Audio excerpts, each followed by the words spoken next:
Salut à tous, donc ça fait longtemps que je n'ai pas fait de vidéo, je vais recommencer à en faire et on va faire une petite série pour réfuter le Coran avec la Bible. On va voir la différence entre la Bible et le Coran, on va voir que la Bible est la vraie parole de Dieu et que le Coran est faux et qu'il y a des erreurs et des contradictions qu'on va exposer dedans avec la Bible. Donc on va faire ça rapide, je vais commencer par la sourate 3 au verset 28 où ça dit que les croyants ne prennent pas pour alliés des infidèles au lieu de croyants. Quiconque le fait contredit la religion d'Allah, à moins que vous ne cherchiez à vous protéger d'eux. Allah vous met en garde à l'égard de lui-même. Et c'est à leur retour. Donc, là on comprend que dans cette sourate, ça dit que c'est ok pour les croyants de mentir aux infidèles et de jouer la comédie en prétendant être leur allié, c'est pour se protéger d'eux. Donc dans ce passage, ça dit que c'est ok pour les croyants de mentir. Et ça, c'est nulle part on voit ça dans la Bible, c'est la Bible. Nulle part dans la Bible, Dieu permet aux croyants de pécher sous aucune circonstance. Dans la Bible, ça dit, quelque part, ça dit ici,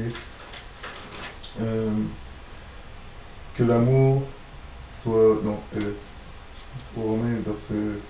Ouais, c'est ça, verset 9, ça dit que l'amour soit sans hypocrisie.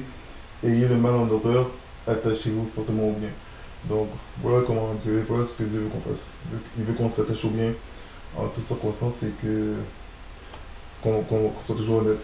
Donc après ça, on va voir un autre passage dans le Coran où ça dit au verset dans la sourate 5, ça dit un peu la même chose. Sourate 5, verset 51. Ça dit: ô les croyants, ne prenez pas pour alliés les juifs et les chrétiens, ils sont alliés les uns des autres, et celui d'entre vous qui les prend pour alliés devient un des leurs. Allah ne guide certes pas les gens injustes. Donc on voit dans ce passage que Allah condamne les croyants pour prendre les croyants qui prennent les juifs et les chrétiens pour alliés. Il les condamne, alors qu'on voit que dans l'autre passage, il les permet de les prendre pour alliés, c'est pour se protéger d'eux, mais on voit après dans ce passage-là, il les condamne puis il les met parmi les injustes. Donc, ça c'est de la méchanceté et on voit la dissimulation, l'hypocrisie dans ces deux passages et c'est une énorme contradiction. Nulle part on voit ça dans la Bible, et on voit ce qui différencie vraiment la Bible du Coran. Nulle part dans la Bible ça dit de faire preuve de dissimulation et de mentir dans le but de se protéger. Donc, ça ne dit pas de mentir ça ne dit pas que tu as le droit de contredire ta religion, c'est pour te protéger. Donc tu dois toujours être honnête en toutes circonstances et c'est vraiment par là qu'on peut voir la différence, que la Bible est vraiment la parole de Dieu et que le Coran n'est pas inspiré. Donc après ça on va aller voir dans la sourate chapitre... on va aller dans une autre sourate où il y a une autre contradiction qui est facile à discerner. C'est sourate chapitre... ouais, donc sourate 4. Donc on va aller dans la... Non, sourate 2. Dans la vache. Sourate de la vache. Verset 62. Il dit... Ça c'est une autre contradiction qui est facile à discerner où ça dit: certes, ceux qui ont cru, donc là ça parle des musulmans, ceux qui sont judaïsés, les juifs, les nazaréens et les sabiens, quiconque d'entre eux a cru en Allah au jour dernier et accompli de bonnes œuvres sera récompensé par son Seigneur et il n'éprouvera aucune crainte et il ne sera jamais affligé. Donc quand ça parle des nazaréens, ça parle des chrétiens.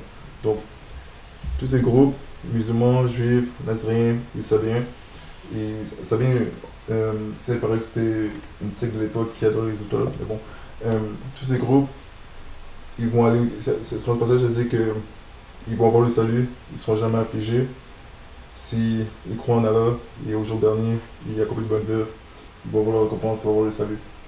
Mais après ça, si on va voir au passage de la sourate, si on va voir le verset 55, non avant ça, on va voir dans la sourate 3 au verset 85, ça dit on voit la contradiction ici. Ça dit, et quiconque désire une religion autre que l'islam ne sera point agréé et il sera dans l'au-delà parmi les perdants. Donc, vous voyez la contradiction. Donc, on voit dans le passage que ça dit que les chrétiens, les sabiens, les juifs, pas de crainte, ils ne seront jamais affligés. Depuis qu'ils croient en Allah et qu'ils font des bonnes œuvres, ils ne seront jamais affligés, ils auront le salut. Mais là, ça contredit en disant que si quelqu'un désire une religion autre que l'islam, il ne sera point agréé. Donc, c'est une grosse contradiction. Après ça, si on va dans la sourate 4 aussi, ça dit encore la même chose. Sourate 4, au verset 56. Donc ça dit, certes, ceux qui ne croient pas à nos versets, le Coran, nous les brûlerons bientôt dans le feu. Chaque fois que leurs peaux auront été consumées, nous leur donnerons d'autres peaux en échange afin qu'ils goûtent au châtiment. Allah est puissant et sage. Donc on voit encore la contradiction, que ça dit que si quelqu'un ne croit pas au verset du Coran, il va aller en enfer. Donc c'est encore pour dire que si quelqu'un croit à une autre religion que l'islam, il va aller en enfer. Ce passage dit la même chose que le passage qu'on a vu. Mais après ça encore, si on va dans la sourate 5, donc sourate 5, ok, dans la sourate 5, verset 69, ça dit, ceux qui ont cru, ceux qui se sont judaïsés, les sabiens et les chrétiens, ceux parmi eux qui croient en Allah au jour dernier et qui accomplissent les bonnes œuvres, pas de crainte sur eux, et ils ne seront point affligés. Donc, voilà, il reste la même chose dans le passage qu'on a vu de la sourate 2. Donc, là, on voit, c'est facile de discerner cette contradiction, c'est une énorme contradiction, c'est vraiment une contradiction facile à trouver, mais elle est vraiment majeure. Ça dit que ceux qui suivent une autre religion que celle de l'islam vont aller au ciel, ils ne seront point affligés, pas de crainte sur eux, ils n'ont rien à craindre. On a vu aussi les autres passages précédemment où ça dit que quiconque désire une autre religion que l'islam, il sera point agréé, il sera point accepté au ciel, il sera parmi les perdants. Donc, vraiment, vraiment une contradiction vraiment facile, vraiment à exposer, vraiment, ça réfute facilement le Coran. Et ça montre que, ça prouve que la Bible est la parfaite parole de Dieu, parce que nulle part dans la Bible, ça dit que voilà, ceux qui suivent le christianisme sont sauvés, mais aussi les autres personnes des autres religions, que ce soit juifs ou musulmans, ou ceux qui adorent les idoles, vont aussi être sauvés, depuis qu'ils croient en Dieu et qui font des bonnes œuvres. Donc, nulle part, ça dit ça, la Bible est vraiment consistant en disant que le salut est seulement par Jésus-Christ et qu'il n'y a pas d'autre chemin à part lui. Donc, rien qu'à lire Jean chapitre 14 au verset.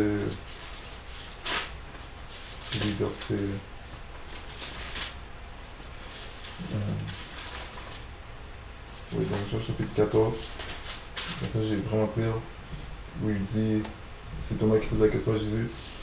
Thomas lui dit, Seigneur, nous ne savons où tu vas et comment pouvons-nous en savoir le chemin? Jésus lui dit, je suis le chemin, la vérité et la vie, personne ne vient au Père que par moi.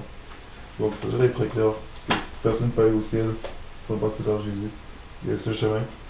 Et donc, voilà, donc je décide de m'arrêter ici. On va continuer la série, ça va être une série vraiment très courte pour réfuter le Coran. Le livre est vraiment très facile à réfuter, donc il y a deux passages qu'il va falloir exposer. Et il y a des passages dans le Coran aussi qui sont en accord avec la Bible par rapport à la divinité de Jésus et qui prouvent que Jésus est Dieu selon le Coran. Bien sûr, les preuves vraiment absolues sont dans la Bible, mais pour ceux qui vraiment sont vraiment à fond dans le Coran, c'est important aussi de leur montrer que selon le Coran, Jésus aussi est le Créateur. Et comme ça, ils vont voir que leur livre se contredit, et puis ils vont pouvoir réaliser que c'est la Bible la parfaite parole de Dieu. Et ils pourront ensuite être sauvés. Parce que le but de cette série va être vraiment de gagner les musulmans à Jésus pour qu'ils puissent être sauvés et aller au ciel. Donc voilà, désolé, ça fait longtemps que je fais une vidéo, donc je vais commencer à en faire, et puis je vais sûrement refaire des vidéos aussi sur le prétérisme et les sujets d'affaires des temps et puis tout ça, ça va être important de faire ça. Et d'autres vidéos sur le salut, donc, et sur la sécurité éternelle aussi, donc voilà. Donc, ouais, si vous avez des questions, c'est les commentaires, n'hésitez pas. Et puis, je vous dis salut, à bientôt et soyez bénis.